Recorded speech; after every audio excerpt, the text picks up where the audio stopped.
From VOA Learning English, this is the Economics Report in Special English.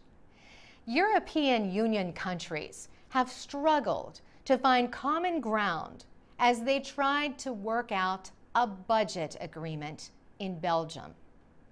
But this month, they agreed on the European Union's Multi-Annual Financial Framework, or MMF, for the period from 2014 to 2020. The MMF sets the EU's yearly spending at about $1.3 trillion. That is 1% of the income of the EU. Members agreed to reduce total spending by more than 3% for the period. This is the first time that members have accepted cutting costs. European Council President Herman van Rompuy spoke after the agreement was announced. He said the compromise budget might not be perfect, but he said it should help all EU members. German Chancellor Angela Merkel praised the long-term spending plan. She said the agreement makes policy more predictable and enables members to act in Europe's interest. Some EU leaders have been calling for greater spending controls in their home countries.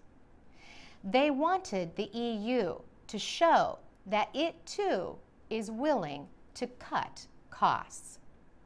British Prime Minister David Cameron welcomed the agreement.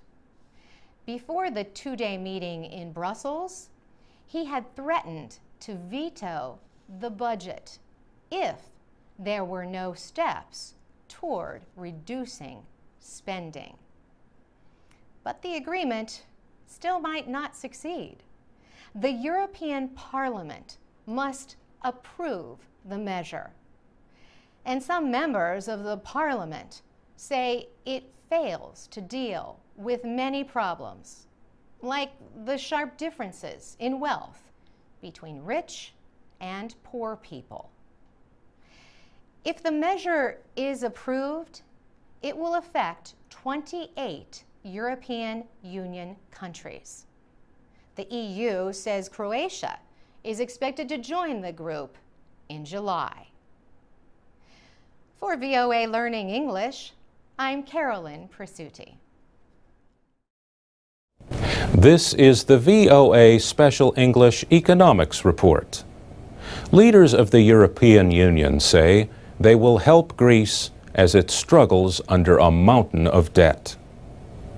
They promise to take action, if needed, to safeguard financial stability in the euro area as a whole. But the leaders did not announce any detailed plan for Greece after meeting in February in Brussels. They said that was because Greece has not requested any financial support. European Commission President José Manuel Barroso said this means the government believes it does not need the support. Investors had a mixed reaction to the statements from Brussels. Worries over Greek debt have pushed the euro to its lowest value in months against the dollar. European Union finance ministers discussed the situation when they met in the Belgian capital in February.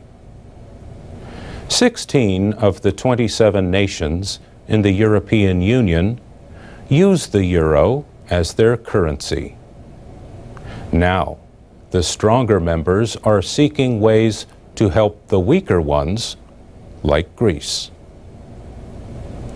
European Union rules limit the choices for a rescue.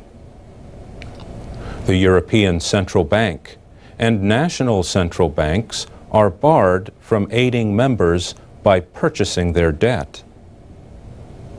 European officials hope to avoid the crisis that could spread if Greece fails to pay its debts.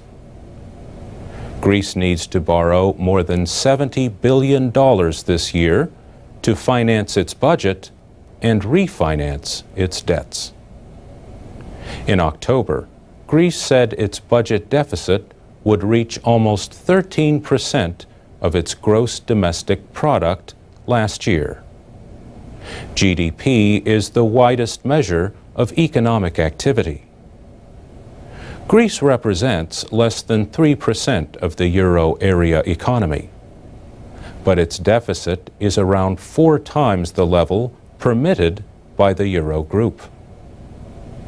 Greece has promised to cut public spending in an effort to reduce its deficit by 4 percentage points this year.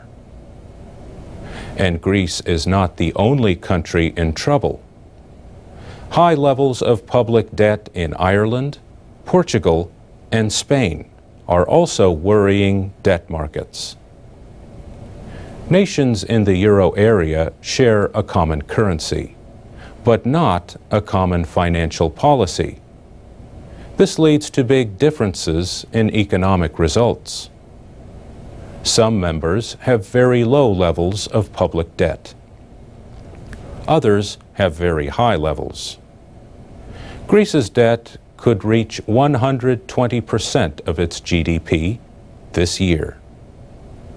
In February, the European Commission approved a Greek plan to cut government spending.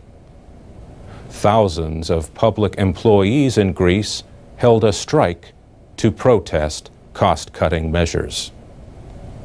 And that's the VOA Special English Economics Report.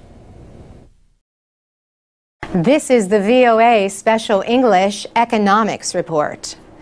On November 30th, the European Central Bank took action to support the worldwide financial system. Central banks in Britain, Canada, Japan, Switzerland, and the United States also acted. The banks made it less costly for other countries to borrow American dollars. The United States Federal Reserve said the joint effort was meant to help central banks in Europe provide financial support to nations that need it. The action sent American stock prices up more than 3%. On December 1st, European Central Bank President Mario Draghi suggested that the ECB may provide new financial support for European countries struggling with debt. But first, he said, Euro area countries must establish trust by enacting big financial reforms. He said, a credible signal is needed to give ultimate insurance over the short term.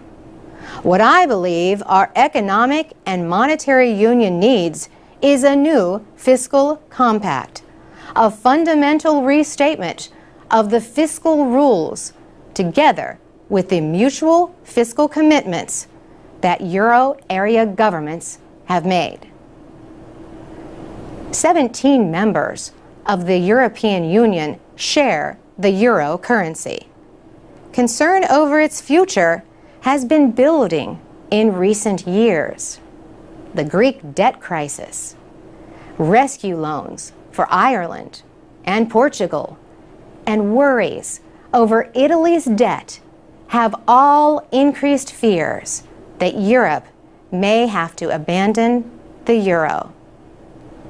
The euro is the world's second most traded and second most used reserve currency after the dollar.